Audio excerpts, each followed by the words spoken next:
यहाँ पर जो कुछ बुद्धिजीवी लोग हैं वो ऐसा बोलते हैं, कर्म करो, कुंडली दिखाने की जरूरत नहीं है, उनको क्या संदेश देंगे आप? अब कई लोग जो है, जो पढ़े लिखे लोग हैं, वो कहते हैं कि ये सब डपसलाबाजी है, व्यर्थ है, ये सारा। परंतु मेरा ये अनुभव कि हमारा जो संचालन होता है, कर्म तो अपनी जगह यही है, पर हमारा आर्थिक, सामाजिक, पारिवारिक, ये जो संचालन हमारा मन, मस्तिष्क और मन का संचालन करने वाले यदि कोई है, तो वो नवग्रह है। जब हमारा, जैसे आपके शुक्र की दशा चल रही है, शुक्र आपका तुला का है, वृषभ का, तो आपका टाइम बहुत बढ़िया चलेगा, बहुत पैसा कमा। अब शनि की महादशा आ गई, शनि आपका मेष का, नीच का है और गड्ढे में जाके बैठा, तो उस समय सारी आर्थिक स्थितियां जैसे 7.5 चलती है, तो हमने कई लोगों को देखा 40 सालों से कि जब 7.5 चलती है तो ऐसा पीरियड आता है कि जितना जीवन में कमाया वो 7 वर्षों के अंदर चला जाता है। तो यदि शनि तुला का है, स्वगृह है, तो वो लाभ देता है, इतना हानि नहीं करता। पर उस समय जब भी ऐसी दशाएं चले, तो हमारे यहाँ तीर्थंकर की आराधना करने का वर्णन किया हुआ है, मिलता है हमारे जैसे शनि की सारा मुनि सब स्वामी है, राहु है तो निमिनाथ, केतु है तो पार्श्वनाथ भगवान है।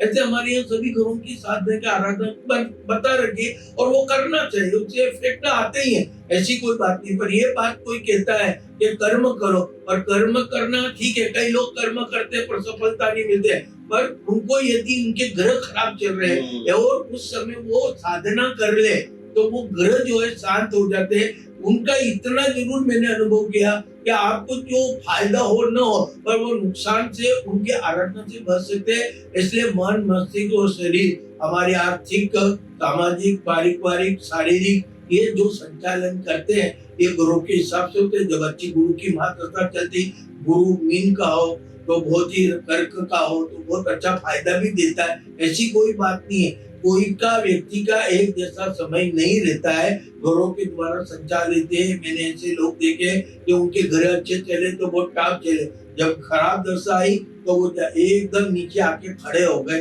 कुछ ही समय के बाद वो ऐसा लगने के जिनका पास सपना था। तो ग्रहों का है, और ये ज्योतिष शास्त्र आज से नहीं है, जैन परंपरा में 45 शास्त्रों में भी ज्योतिष का वर्णन, चंद्र प्रज्ञा, शुक्र प्रज्ञा नाम के ग्रंथ है, ज्योतिष है। और आप तो ये जाने तो हमारे प्रतिष्ठा कल्प के अंदर 9 ग्रह का पूजन का मंत्रों का विधान तो हमारे यहाँ पर भी बताए गए। ऐसी बात नहीं कि नहीं, कि हमने 9 ग्रहों को स्वीकार नहीं किया, हमारे कई मंत्र है जिसमें 9 ग्रहों का नाम भी आते हैं। और अभी तो मैंने तो 9 ग्रह के पूरे 40 बना दी है, हेड लगा के, सूर्य के, शनि के, केतु के, राहु के, मंगल के, सभी 9 ग्रह के मैंने 40 बना दिए, और जैन पद्धति से और तीर्थंकर को जोड़ के बनाए।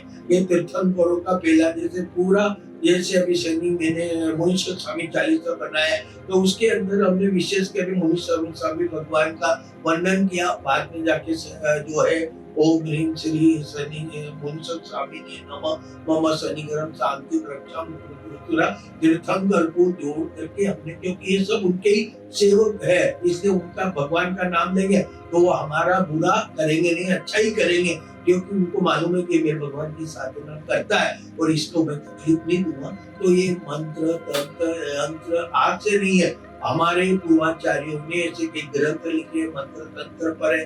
भक्तांबर आपके देख लिए, भक्तांबर के अंदर पूरा क्या, पूरा के पूरा मंत्र तंत्र यंत्र से भरा हुआ।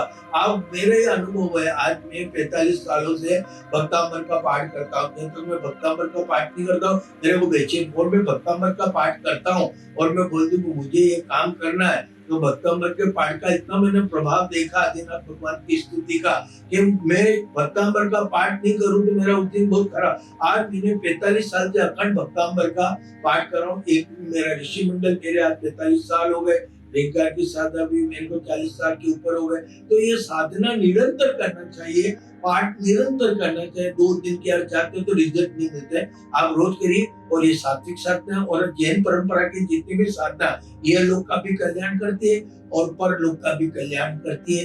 यहाँ पे भी अपना जो भौतिक सुख मिलता है और ऊपर जाकर के हमारी सदगति होती है। तो जैन मंत्रों का अत्यंत प्रभाव है और इनको करना चाहिए। और सर्वश्रेष्ठ यदि कोई मंत्र है, ओम ह्रीं अरहं नमः, ये सर्वश्रेष्ठ मंत्र है, मंत्रों का सम्राट है, मंत्रों का राजा है। और इस मंत्र के आप 1.25 लाख जाप कर लो तो आपके जीवन के अंदर कहीं भटकने की जरूरत नहीं है, कहीं जाने की जरूरत नहीं है, कहीं माथा टेकने की जरूरत नहीं है। और जैन कुल में जन्म लेने वाले व्यक्ति को देव गुरु धर्म को छोड़ के अन्यत्र कहीं नहीं जाना चाहिए। हमारे जैन मंत्रों के अंदर बहुत शक्ति भरी हुई है। एक शांतिकरम स्तोत्र है हमारी जैन परंपरा के अंदर। यदि आप पाठ करो, आपको नींद नहीं आती है, डर लगता है, तो शाम के समय सोते समय उसका 7 बार पाठ कर लो। आपका भय भी चला जाएगा, आपका डर भी चला जाएगा, आपको जो खराब सपने वो भी चले जाएंगे और आपको अनिद्रा की तकलीफ है 7 बार पाठ करके सो जाओ और आपको नींद आने लगेगी। मैंने नागदा चतुर्मास के अंदर एक महिला थी, 20 साल से नींद की गोली ले दी थी। तो मैंने कहा कि 20 साल से गोली लेने बाद नींद लेती नहीं है, 2-2-3-3 देती है, तो उसके सारे की स्थिति पूरी बिगड़ गई। तो मैंने कहा शांतिकरम का पाठ कर, और वो रोज शाम को सोते समय शांतिकरम का पाठ करी। उसने 27 दिन तक मैंने कहा तू कर। जैसा ही 27 दिन होने लगे, धीरे धीरे वो गोली छूट गए और बिल्कुल स्वस्थ हो गए। हमारी जैन परंपरा में ऐसे स्मरण है, एक स्मरण अद्भुत है, शक्तिशाली है और प्रभावशाली भी है, और उनको करना चाहिए। नौकार मंत्र भी हमारा महान प्रभावशाली मंत्र है। जैन कुल में जन्म लेने वाला को रोज अपने जीवन के अंदर नौकार मंत्र का जाप करे, शंखेश्वर, क्योंकि इष्ट होना बहुत जरूरी है। तो पंच परमेष्टि है, परंतु हमारा एक विशेष लगाव होता है। जैसे कोई एक व्यक्ति है जिससे अपना प्रेम हो जाता है तो उसको बार बार मिलने की इच्छा होती है, ऐसे ही अपना इष्ट होता है। उस इष्ट से यदि प्रेम और सीने हो जाए तो बार बार उनके स्मरण करने की, उनके पास जाने की, उनकी भक्ति करने की विशेष लगा होता है। तो इष्ट होना जरूरी है और जीवन में गुरु का होना बहुत जरूरी है। इष्ट के बिना तो जो है भ्रष्ट कहलाता है और गुरु के बिना नुगरा कहलाता है। इसलिए जैन कुल में जन्म लेने वाले व्यक्ति को अपना इष्ट बनाता है। इष्ट में तीर्थंकर होते हैं, कोई भी तीर्थंकर की साधना न करो। और पंच महावरधारी जो हमारे साधु को बोलते हैं अपना गुरु, क्योंकि जीवन में मैं लोगों को कहता हूँ आपके फैमिली डॉक्टर है, फैमिली वकील है, फैमिली सीए है, एक फैमिली साधु भी रखना अत्यंत जरूरी है, जो संकट के समय आपका मार्गदर्शन कर सके। तो देव गुरु धर्म की आराधना करने वाला, क्योंकि आपने देखा पहले देव, बीच में गुरु और फिर धर्म। तो गुरु जो है वो धर्म के मार्गों को भी बताता है और आपको तीर्थंकर के मार्गों को भी बताता है। दोनों काम, तीर्थंकर को से जोड़ना और धर्म से जोड़ने का काम साधु पद करता है। इसको बीच सेंटर का नमो पद सामनम भी है, 9 पद है।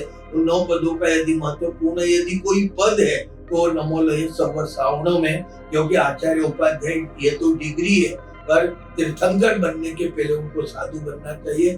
तो जीवन के अंदर जैन परंपरा के अनुसार कोई भी गुरु अपने जीवन में होना जरूरी है, ताकि हमारे संकट के समय, दुख के समय, कोई भी समय आपका मार्गदर्शन करके आपको धर्म के मार्ग पर जोड़े और आपको इसी आराधना बताए कि जिनके कारण सारे दुख, सारे कष्ट, सारे आपत्तियों के टले। आराधना साधना जैन धर्म के अंदर बहुत बताई गई है और सब लोगों को धर्म करना चाहिए, क्योंकि मेरा अनुभव है कि प्रेम के कारण आदमी जिंदा है और धर्म के कारण सुखी है। इसलिए परिवार में प्रेम भी होना चाहिए और हर परिवार में धर्म की साधना है, और जो धर्म करता है वो जीवन में कभी दुखी नहीं होता। दुखी हो भी जाए तो वो दुख ज्यादा समय नहीं रहता है। इसलिए अपने घरों में हमारे अपना धर्म की आराधना होना अत्यंत जरूरी है।